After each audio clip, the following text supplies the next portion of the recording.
Hello, everybody, and welcome back to the Stench of Truth radio show here for the final segment. And I would like to remind everybody that my guest this evening is Neil Kramer, once again, writer, philosopher, and teacher. You can find him at neilkramer.com, neilkramer.com. And we have been talking about his latest book, The Unfoldment, and Path to Transformation, Enlightenment, and Spiritual Growth. And prior to the break, I had asked Neil to talk about synchronicity and how we can look at spiritual growth and getting in touch with our consciousness and that spiritual pathway as being a very profound thing. And I had used synchronicity as an example because it is one of the most powerful things that people can experience in their lives. And when you do experience these things, they can serve as a learning experience for people who are kind of timid about engaging in anything quote unquote spiritual because they have that, that idea about what it entails.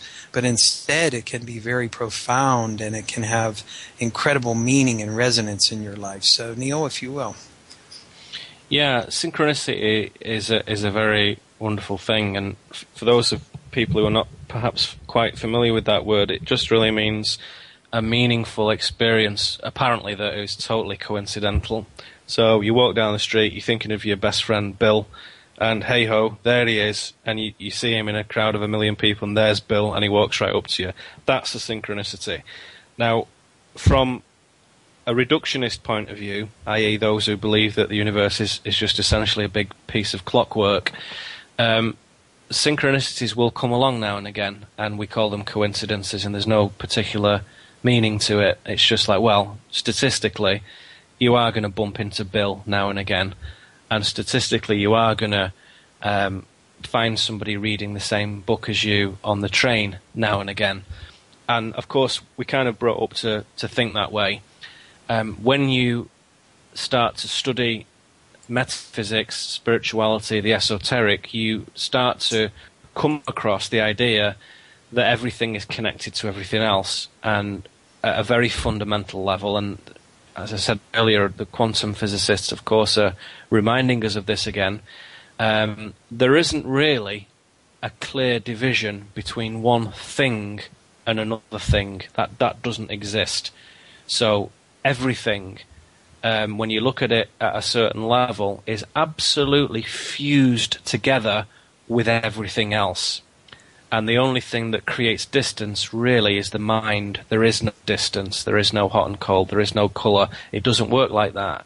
So we have this kind of undulating fractal membrane which we describe in a certain way as soil and trees and buildings and glass and metal and ceramics and all these different things. But really, that's just a description. It doesn't really look like that when you actually look at it.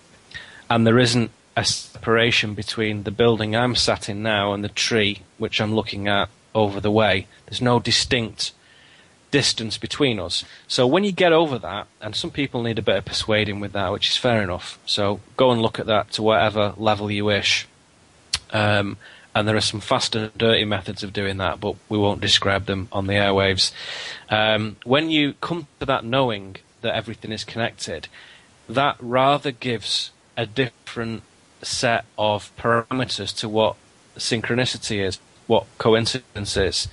Because you think, well, if everything's connected to everything else, then potentially there is no random coincidental events at all. They all have meaning, because the sort of substrata, the stuff that connects everything, what we call space, isn't really space. It's this tremendous energetic potential, this kind of what people nowadays call the 0 point field, this magical ether which enfolds all of us, is always communicating all the other bits of intelligence from everywhere else. And in fact, that intelligence is embedded in this space, in this ether, in oneness all the time. So really, synchronicity is an indication that you are becoming very aware of your place in the world to a profound level. And when you do that, a nice way to say it, which I'm rather fond of, is to say the universe can see you. And if you're of a religious persuasion, God can see you. It's a nice way of saying it. And what it means is that your consciousness has reached a level where it can receive the signals that were always there, but you didn't used to pick up on them. And now you are doing this. What seems to happen is that synchronicity, fortuitous, serendipitous events that have a happy connection to the way you're thinking at any moment in time increase. More and more magical synchronicities pop up all over the place because your consciousness, your radar on top of your head has grown in its sophistication, and it's picking up more and more and more. And the depth of signal and the fidelity of that signal, the strength of that resonance is also increasing. So you can interact with the world at a much greater level. So at a very practical level, what that means is that when synchronicity increases, it's an indication that your consciousness is deepening very nicely. And really, it's sort of as simple as that. And you can push it. You can push that synchronicity out, and you can turn your radar on, a little bit like if you walk into a restaurant with your radar on. You become super conscious of everything, and you see people, what this guy's wearing, where the bar is, where the restroom is. Oh, this is a table. Oh, there's a nice booth over there. That'd be a nice place to sit. What the smell is, what shoes somebody's got on. You can turn your sort of Sherlock Holmes radar on big style, or you can walk in chatting to your friend and just not even really be at all aware of where you are, or what colour the wallpaper is, or what the floor is. Is it floorboards? Is it carpet? Is it tiles? Don't know. What are people wearing? Don't know. What they're talking about? Don't know. Not interested. So we choose, and both of those things are good. We choose what we focus on. And when you focus on your inner growth, your capacity to pick up on the constantly communicating ether, if you will, to use that rather Victorian term, increases. So you see more, you develop more, and that's what psychic people are doing essentially. They're tuning in to the sort of ultranet, the organic ultranet of the universe to say, gosh, there's all this stuff going on all the time, and I've just realized that I can turn on this kind of Wi-Fi in my brain. It's actually your heart where that's located, but I can turn this aerial on in my system and pick up on it and see things and connect events together. And the reason synchronicity increases is because you're also broadcasting a signal. You're not just receiving anymore.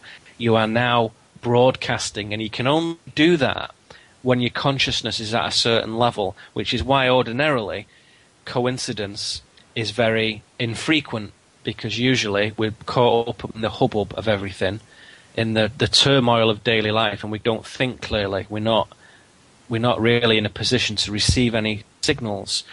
When you work on yourself, when you clarify what you're doing and who you are, what it's all about, you begin to purify your consciousness. It's rather just the same as getting an old clay pot and giving it a good clean out and cleaning that vessel out so it would be fit to drink water from. So you don't want to do it, it's got all dirt and crud and grime and dead crabs in it or whatever. You clear that thing out. You purify it in a very simple sense, not in a moral sense. In a very simple sense, you purify the vessel of your mind. So the stuff that comes through it, you can actually process properly. And that's when we start to broadcast our own signals, and the universe can hear us as well. And then we have this beautiful thing, which we call synchronicity now, which is where events in the world take on much more meaning, and the connection and the apparent randomness flip around. Randomness decreases and connection increases. Yes. And the synchronicities that people come across, and as you say, in the working with yourself and your advancement in your spiritual quest, as it were, to use those terms, which, obviously our language lacks in some ways because everything comes with a certain amount of baggage. But the way I look at it, too, is because when you notice synchronicities and when you decide that you are going to look for them, then obviously, yes, it's just exactly like you said. It's like you're turning on a radio yourself, and you're putting that message out there that's saying, hey, I'm looking for some help here. I'm looking for some things to happen. Exactly. And they're going to come your way. You know what's an interesting thing for me to think about, Neil, is how many synchronicities your actions every day cause other people around the world. You know, if you want to know the answer to that question, then there is a fabulous book, admittedly, that I have contributed to, called the Sync book, right? And it was put together by a super guy called Alan Green and 26 writers on synchronicity and synchromysticism, as we sometimes call it, got together and produced this book. And it's very, very fascinating. As far as I know, it's the first book specifically to deal with this subject from a mystical, philosophical and spiritual point of view, and it's very, very fascinating book. And yes, I contributed an essay to it, but boy oh boy, those other 25 things that I read from people, some of whom I knew nothing of, fascinating read. What a great book. Get that book, the Sync book. That's also linked up on your website too, I believe. Yes, it is, but it really is a truly very, very enlightening read, and pioneering as far as I know, in that I've never seen such a collection anywhere else ever on this topic from the perspective that we're talking about. You know, people will talk about chance and randomness and all those things, but this particular treatment of it is unique. Yes, and I've heard great things about the Sync book, and I've heard some talks with Alan Green. Alan Green, correct? Alan Green. Alan Abadesi Green, that's right. Yeah, and yes, absolutely. This is very fascinating, and of it's course, it's nearly as good as the Unfoldment, you know. Well, naturally, I would expect nothing else. Yeah. But so in the last few minutes here, Neil, perhaps I think it might be instructive for people who are listening who say, hey, that Neil Kramer, he sounds like he has, something, his message is important. And it's something that I really think is something that I want to, try to pursue. Can you give us a couple of things that we can do, besides getting your book, which is probably a really good idea, so that you can, have a sort of really basic kind of framework and idea. And so definitely get the Unfoldment. But if you were to, just sit down with people who are just saying, you know what, that guy has a really great idea.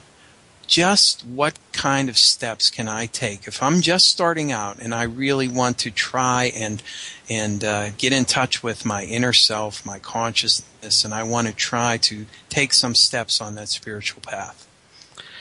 Well, the Unfoldment really is a simple choice, and it's a choice to take yourself seriously.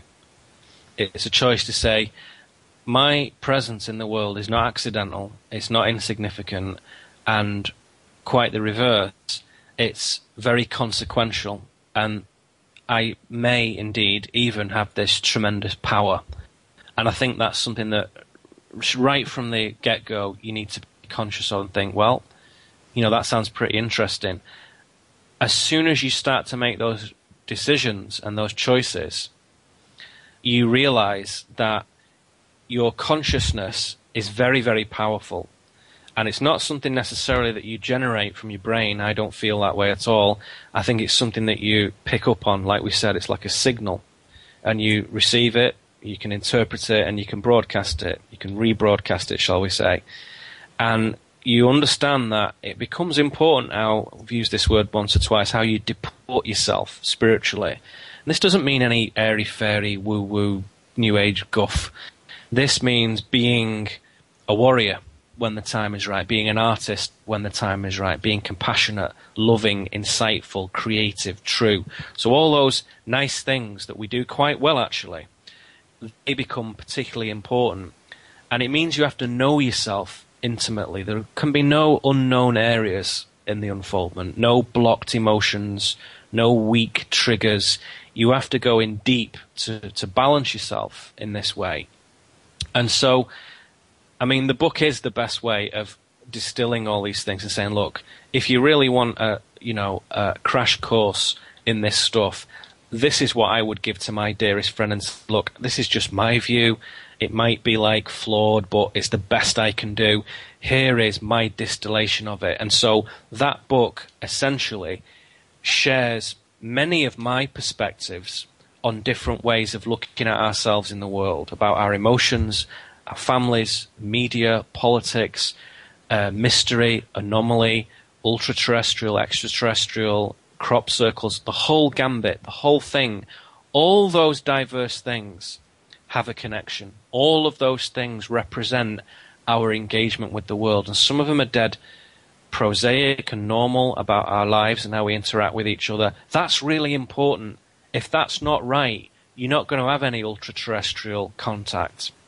You have to raise your game to have these special, profound, deep experiences. That's kind of what they're for, to tempt you as a reward to say, look, if you sort yourself out, if you be true, if you change your attitude to be more empowered and full of integrity, which we all start from that position in a way, but we have to remember these things. If you can do that, then this world becomes much more fabulous in a very true sense of that word.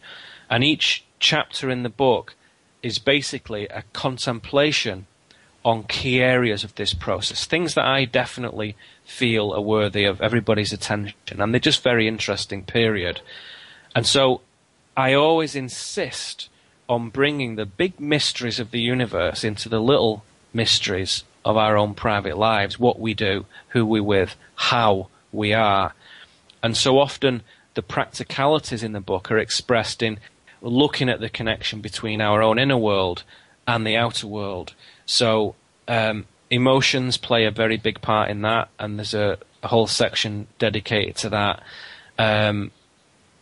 Clearing yourself from blockages, from jealousy, anxiety, fear, distrust, nervousness, paranoia, all those things are dealt with specifically to say, look, these things are symptoms of something else. Let's go to the root of it. Let's go to the root of why those things come about. Let's really, really decide for ourselves that we're going to make ourselves something different. So you can't take this book into your hands and just rearrange the furniture a little bit. What it's really saying to you is, look, if you're ready to totally change the lot, to become something different, to become something really like a massive catalytic sort of shift from, the pupae to the caterpillar to the butterfly, that's a normal journey. You're going to do it anyway, but some people want a bit of guidance with that and need a little bit of inspiration. And I, on my journeys, the only thing that's peculiar about me in this respect is that I've spent a lot of time on this, more time than most people will ever do, because I've made this personal commitment to myself to do it. And along the way, you do find things that are kind of universal. Most of them are old things. They're not mine at all. They're things I've dug up, as it were, and said, wow, look at this. This is pretty awesome. This can help us. This can help us be stronger and better and feel more comfortable about ourselves in the world. And if you go to the root of it, some Hindu guy said it 5,000 years ago, and some Atlantean entity said it 20,000 years ago, and you're like, oh, well, it's not really new at all. What's new about the book, though, of course, is that it's now. It's our language in this 21st century paradigm, with the politics, with the culture, with the phenomena that are cropping up all around the world, with the fascinating cultural shifts that we're experiencing at the moment. And that's what's unique about this. It's this frame in this moment with these people right now, right in your own home, right in your own heart, right in your own bed. This is it. And the book is absolutely bringing it right into your own life. So the practicalities of that, you have to determine for yourself. You have to express for yourself. I will suggest things in the book, but it's very clear that it's not just to talk about mystery and to talk about phenomenal, interesting things that might titillate us for the evening before we just forget them again. It's proposing to the reader, do you really want to go on an adventure? Because if you do, when you come back from it, you'll be different. And if you're okay with that, then let's go for it. If you're not, put it down. And that is the proposition that the book makes. So it's quite a profound one, and it's quite radical. And newcomers, I've written it specifically so anybody can pick it up. But advanced students, people who've been doing this for a while, who kind of get it, they will also find new things in it, because always the story is new. Every time the oak tree grows, we've seen it before, but it's always unique, it's always new, it's always pertinent to the moment it's in. And that, again, is reflected in this book. So it is empowering. It is an empowering book. I'll put my hand up and, proclaim that. I think it is empowering. Everyone who's read it, who's come back to me, has said, wow, I have found greater power after reading this and listening to some of these things. And if nothing else, I'll tell you what, I really mean it. It might not be perfect. There might be little cracks in it here and there, but I mean it. And I think people respond to that. If somebody really means it, you can tell. And that has a certain power in it. That's absolutely true. And I get that feeling from you very much. And, of course, when I'm here doing my radio show, I have people on that I want to talk to because I'm genuinely interested in what they have to say, because I believe that they are honest brokers of what they can bring to the game. And I think it's very important for people to have access to knowledge from people who have a diverse field of expertise, and people who have delved very deeply into the subjects in which they're interested, and bring us a perspective that is very unique to them, but also is potentially very empowering. And that is one of the reasons why I had you on the show today. Well, thank you very much. I've thoroughly enjoyed it. Oh, absolutely. It was fantastic.